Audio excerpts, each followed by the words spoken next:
Hola, buenos días. Soy Horacio Alberto Reina, psicólogo clínico egresado de la Universidad Autónoma de Nuevo León. Y hoy les cuento algo. Tengo una pequeña nieta. En ese tiempo tenía 5 años y falleció mi padre. Y fuimos al velorio. La cargué y miró el cuerpo de su abuelo. Y me dijo: Pichón, el abuelo se durmió y ya no va a despertar. Él va a regresar a su casa.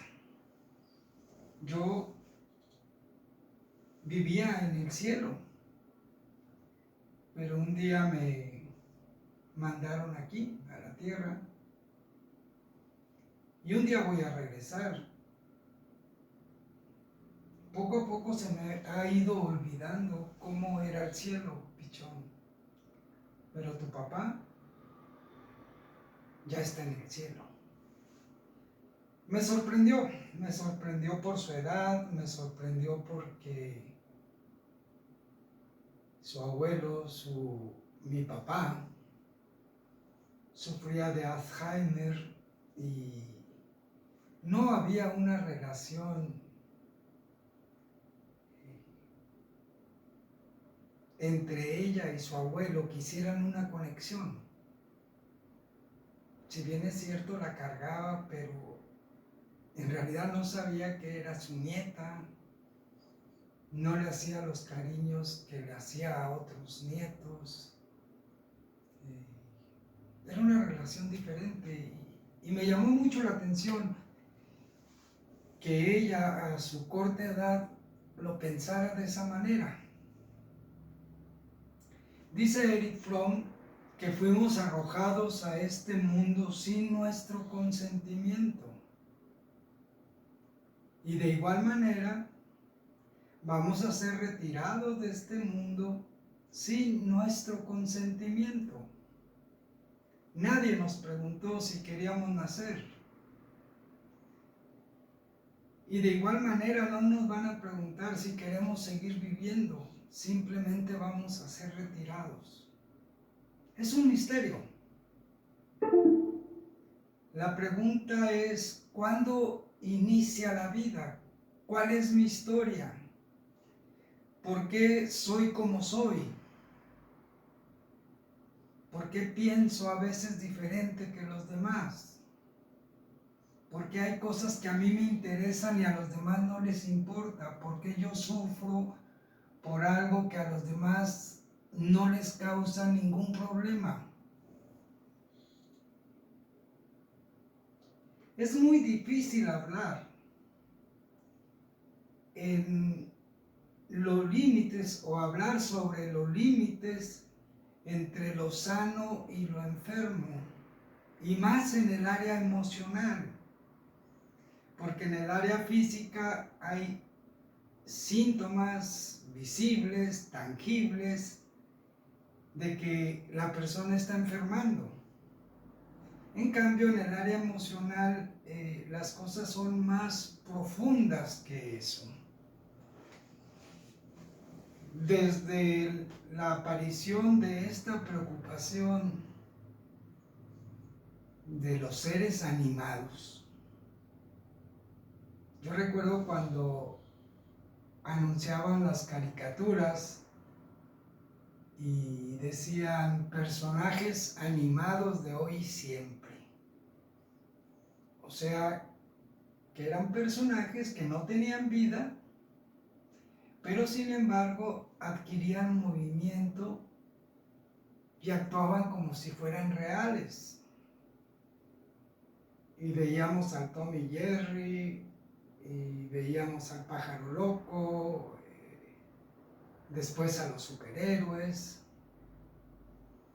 Eran personajes que en realidad no tenían vida, como el amigo imaginario que tuvimos en la infancia. ¿Qué es lo que distingue al hombre con el animal, puesto que pertenecemos al reino animal. Pero ¿qué es lo que nos distingue? Durante mucho tiempo se pensó que era la inteligencia, el razonamiento, lo que hacía diferente al hombre del animal. Hoy en día conocemos más y hablamos de sentimientos, de emociones.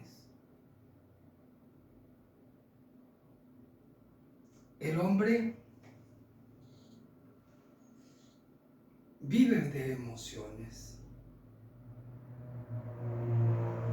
El animal no tiene un pasado, no tiene conciencia de un pasado, no aspira a un futuro.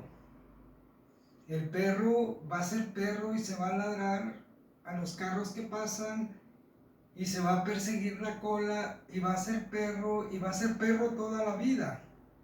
En cambio, el ser humano no puede darse ese lujo porque tiene algo que el animal no tiene, y es la conciencia de ser un ser único, la conciencia de es mi vida y no puedo repetir la pauta, lo que vivieron los demás. Yo tengo que crear mi propia vida, mi propio futuro, mis aspiraciones. En la antigüedad se hablaba del concepto del alma y no tenía una connotación religiosa propiamente, sino se hablaba del alma como aquello que nos movía, que nos hacía vivir, que nos hacía luchar, que nos hacía sufrir, ¿sí? Después este concepto se cambió por el de mente. La mente que nos hace pensar, la mente que nos hace idear, la mente que nos lleva a construir. Pero hoy hablemos de esa gran diferencia. Cuando te preguntan quién eres y dices, soy yo. O tocas la puerta, ¿quién es? Yo. ¿Y quién es yo? Pues yo. Qué importante es la palabra yo.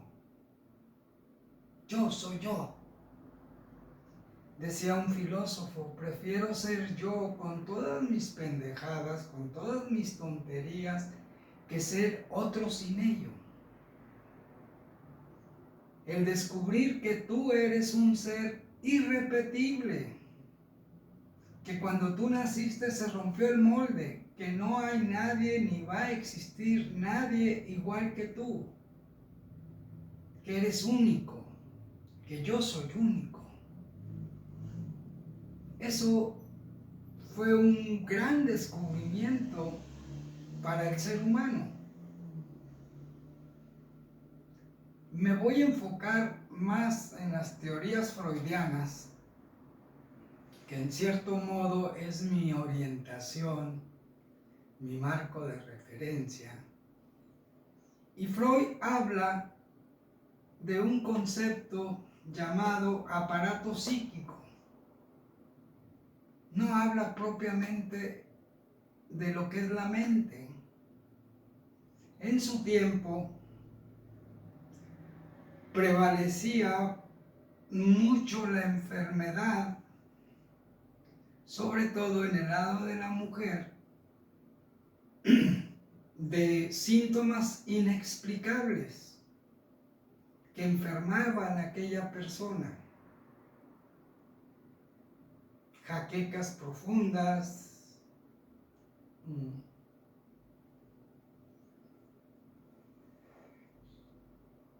la mujer aquejaba de dolores, de enfermedades que parecía que no tenían un sustento dentro de lo físico, dentro de lo biológico, y se ubicaban más en el área mental, en el área emocional. Y fue así que fue diseñando el concepto de aparato psíquico. ¿Dónde está el aparato psíquico? Pues es igual que decir ¿dónde está la mente? Y normalmente pensamos que es en el cerebro donde se ubica nuestra mente. Hoy en día hemos descubierto, o la ciencia ha descubierto, que tenemos un segundo cerebro y se llama estómago. Que nuestro estómago tiene más neuronas incluso que nuestro propio cerebro. El problema es que las neuronas de mi estómago son neuronas emocionales y las de mi cabeza son racionales. Me sirven para resolver problemas en función de la lógica, en función de las experiencias pasadas. En cambio, las neuronas de nuestro estómago o viscerales están basadas en las emociones, en lo que yo creo. Decimos que tenemos mariposas en el estómago cuando estamos enamorados. Bien, pretendo explicar un poquito lo que es el aparato psíquico. De entrada, Freud dice, ok, hay un yo.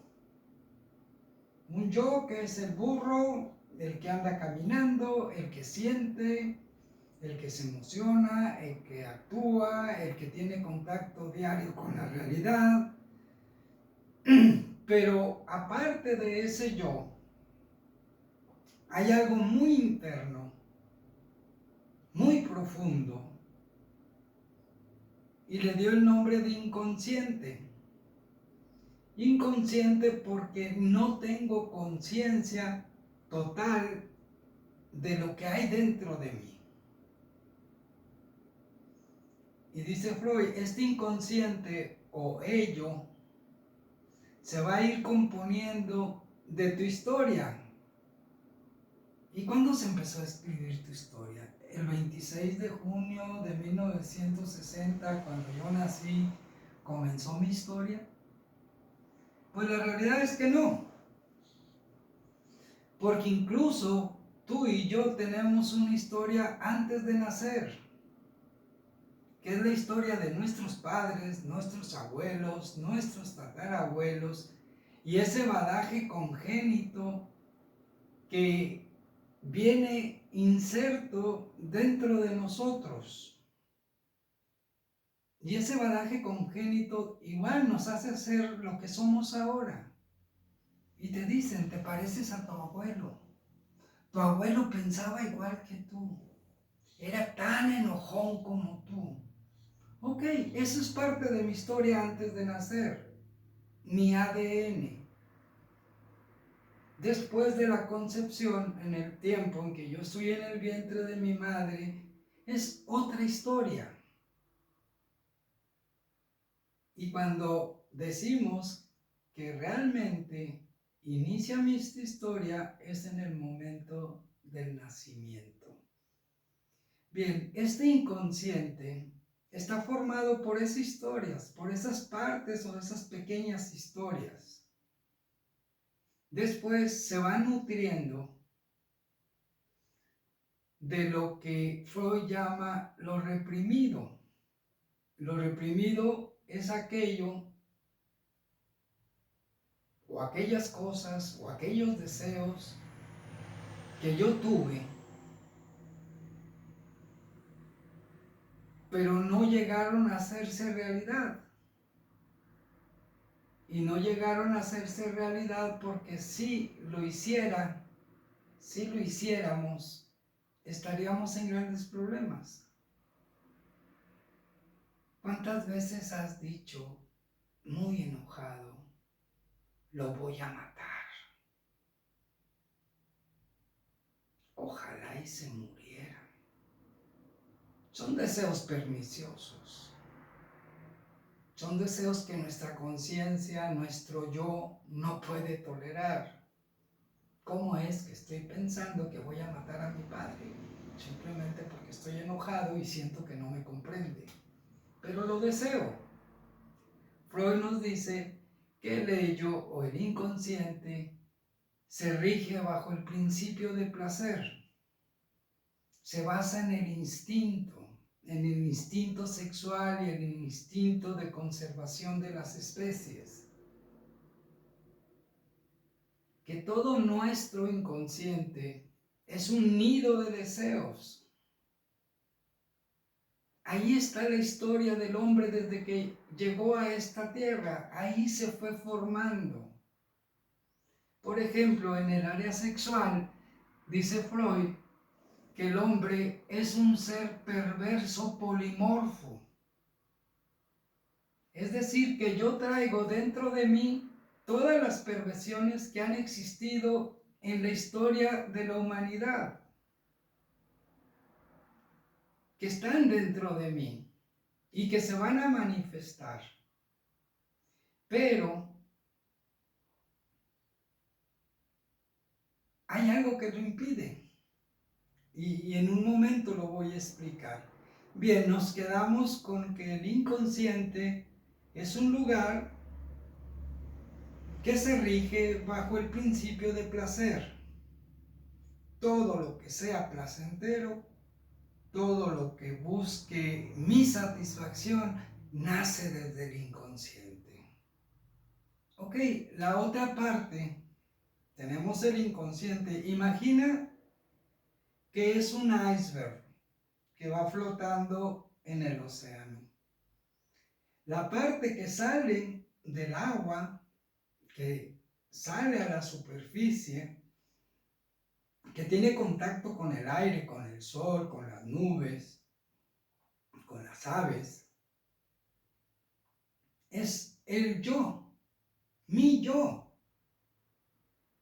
Y la parte que queda sumergida en el agua es mi parte inconsciente, que también son mías, que también es mía, porque yo soy inconsciente.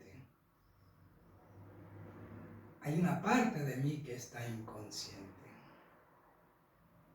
¿Alguna vez te han llamado o te han dicho, no seas inconsciente?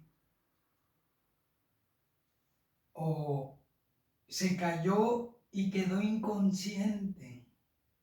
O sea, perdió conciencia, perdió contacto con la realidad. En psicología el término inconsciente es algo más profundo. Es el motor que llevamos adentro, que nos anima, que nos hace vivir. ¿Ok? Mi yo, Alberto, el que come, el que sueña, el que abraza, el que da besos, el que trabaja, el que siente el frío, siente el calor. Ese es mi yo. Y este yo se rige bajo el principio de realidad. Tengo que estar adaptado a la realidad, porque de otra manera no voy a ser un ser funcional. Y entonces, por un lado, tenemos un inconsciente que demanda, que se rige bajo el principio de placer y envía el deseo para ser satisfecho, y hay un yo que lo ejerce. Imagino que voy por la calle y veo una mujer muy sensual, muy bonita, caminando delante de mí, y voy viendo su anatomía, y mi inconsciente desea y quiere tocar a aquella persona, sí, pero mi yo le dice, espérate, no se puede, yo también lo deseo. ¿Quién es esa parte? ¿Dónde está esa parte que nos dice, esto no se debe hacer, esto no es lo correcto? Bien, en ese aparato psíquico ahora vamos a agregar algo que llamamos o llama Freud el superyo. El superyo es aquella línea delgadita que separa el aire del agua. es muy delgadita. ¿Y cómo es que se desarrolla ese super yo? Bien, ese super yo o conciencia moral se va a desarrollar a partir de nuestras figuras de autoridad, nuestros padres, los cuales nos van a ir poniendo límites y nos van a decir, eso no se hace, eso no se debe, no es bueno que lo hagas, es peligroso que tú lo hagas, ¿sí? Se forma en función de la parte religiosa, eso es pecado, vas a ofender a Dios, no hagas eso es malo que lo hagas. Se forma de nuestras primeras figuras de autoridad, nuestros maestros, nuestros tíos, aquellas personas que admiramos y nos dicen esto es lo correcto y esto es lo que no se debe. Vamos a decir que el super yo es como un aduanal. Cuando surge el deseo del inconsciente, el aduanal tiene que revisar, ok, sí se puede, pum, satisface tu deseo.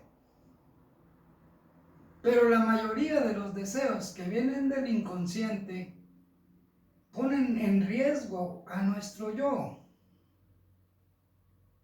Cuando este aduanal es demasiado débil, entonces los deseos fluyen directamente y nuestro yo los ejecuta.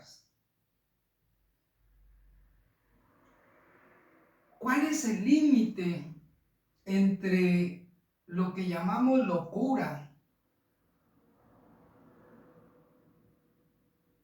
y lo que llamamos ser un sujeto estable emocionalmente? ¿Quién ejerce ese límite? Pues la conciencia moral, el aduanal que decide qué sí se hace y qué sí no se hace. Si yo tengo un aduanal demasiado débil, demasiado complaciente, indulgente, entonces los deseos que vienen del inconsciente van a fluir libremente y nuestro yo los va a ejecutar. ¿Qué diferencia hay entre el neurótico y el psicótico? Neurótico o normal, porque tú y yo somos neuróticos. Todos somos neuróticos. ¿Y en qué se basa el hecho de ser neuróticos? En nuestra capacidad de pensar, de fantasear, de resolver problemas en nuestra mente.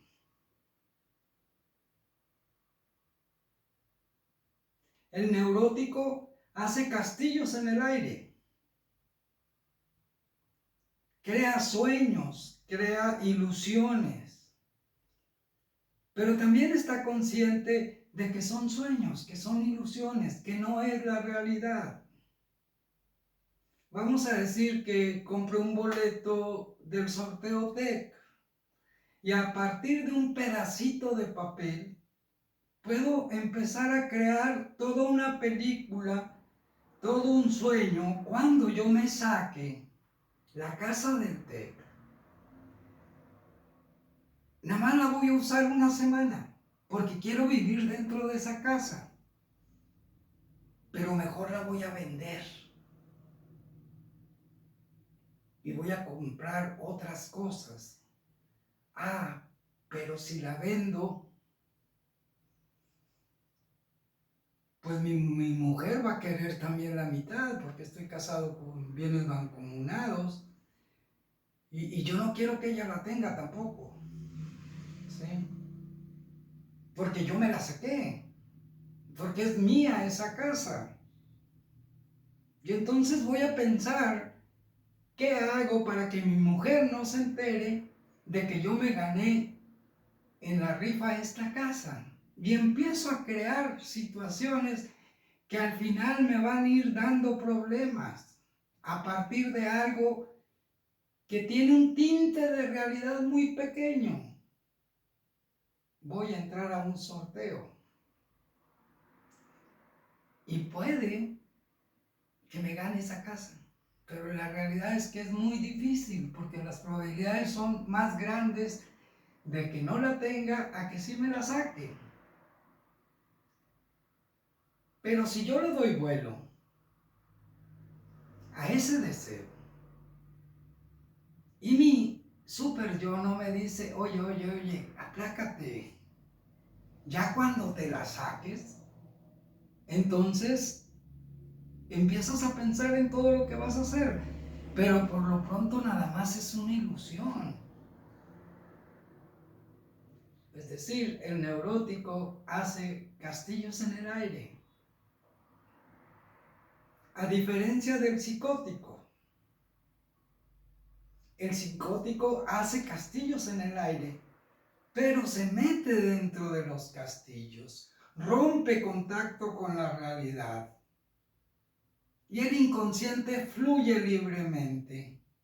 Y entonces pareciera que soy un muchacho rebelde, sin control, que hago lo que se me hinchan que hago lo que se me da la gana. En la actualidad, la adolescencia es una etapa más complicada que la que tuvimos nosotros hace algunos años. Porque hace algunos años aún existían límites dentro de lo que es normal, de lo que es posible, de lo que sí puedes hacer y de lo que no debes hacer. Vamos a decir en el área de la sexualidad algo bien simple. Tener acceso a la sexualidad era algo muy complicado. El hecho de ir a comprar una revista porno era enfrentarte a la señora de la caja y además eran carísimas, costaban mucho dinero. Entonces el ir, ver la portada, mi inconsciente desea tenerlo, desea mirarlo, pero la realidad está en la caja. Y voy y hago el acercamiento. Y la señora se me queda mirando con unos ojos de puerco cochino. Pero como yo tengo el dinero, pues me lo vende. Y entonces puedo satisfacer un deseo. Para nuestros hijos de 13, 14, 16 años, no tienen esa complicación. Porque ahora agarran el celular y pueden ver toda la pornografía gratis. Es decir, ese super yo colectivo, esa conciencia colectiva de lo bueno y lo malo, se debilitó. Y los deseos fluyen libremente, sin control, sin límites. El adolescente de nuestros días hace muchas cosas que no estaban permitidos, que eran castigadas o sancionadas, pero que ahora son normal. Y como yo ya no tengo la fuerza de ese aduanal social, moral, ¿qué me impide dejar que todos los deseos fluyan libremente? Entonces yo tengo problemas en mi ser. Yo tengo problemas. Yo siento que esto no es normal. Yo siento que no está bien. yo siento que tengo que detenerme. Y entonces el chico, la chica empieza a cortarse, empieza a tener pensamientos suicidas, vacíos grandes. Nadie me quiere, nadie me entiende. El no soy normal. Hablaremos más de esto. Que tengas un buen día. Gracias.